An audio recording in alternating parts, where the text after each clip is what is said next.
নতুন করে বাংলাদেশে ঢুকতে না দেওয়ার নীতিগত সিদ্ধান্ত থাকলেও গত 2 মাসে 60,000 রোহিঙ্গা অনুপ্রবেশ করেছে বলে স্বীকার করলেন পররাষ্ট্র উপদেষ্টা।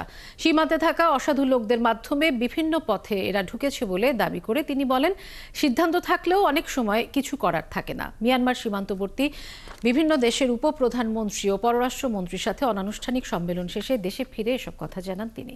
পারভেজ রেজা রিপোর্ট।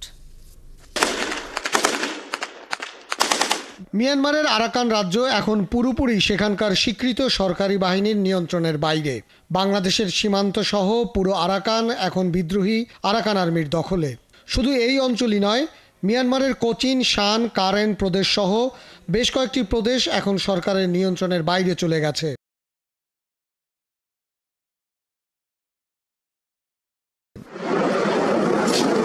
এমন পরিস্থিতিতে ব্যাংককে মিয়ানমারের জান্তা সরকারের উপপ্রধানমন্ত্রী ও পররাষ্ট্রমন্ত্রীর সাথে বৈঠকে বসে চীন, ভারত, থাইল্যান্ড, লাওস ও বাংলাদেশ সরকারের প্রতিনিধিরা। সেই বৈঠক শেষে বাংলাদেশে ফিরেই পররাষ্ট্র উপদেষ্টা জানান, গত 2 মাসে বাংলাদেশে নতুন করে 60,000 রোহিঙ্গা প্রবেশ করেছে। পরিস্থিতি কখনো কখনো এমন দাঁড়ায় যে আপনাদের কিছু করার থাকে না।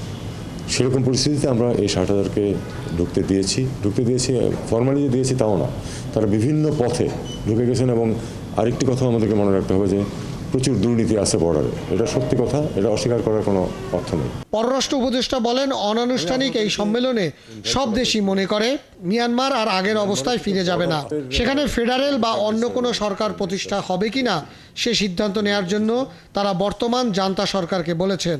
বাংলাদেশ কেন আরাকান আর্মির সাথে বসছে না সেই বিষয়েও ব্যাখ্যা দেন পররাষ্ট্র উপদেষ্টা। মিয়ানমারকে যেটা বলেছে সেটা হলো যে তোমাদের যে বর্ডার, সেই বর্ডারে তো তোমাদের নিয়ন্ত্রণ নাই, সেটা সম্পূর্ণভাবে একটা নন স্টেট অ্যাক্টরের কাছে চলে গেছে।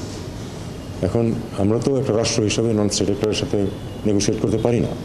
কাজে তোমাদেরকে দেখতে হবে যে তোমরা কোন পদ্ধতিতে বর্ডারে এবং রাখাইনের সমস্যার সমাধান করবে। কিন্তু আরাকান আর্মির সাথে না বসে মিয়ানমারের জান্তা সরকারের সাথে আলোচনা করে রোহিঙ্গা সমস্যার আদৌ কোনো সমাধান হবে কিনা সেই প্রশ্নের কোনো উত্তর দেননি পররাষ্ট্র উপদেষ্টা।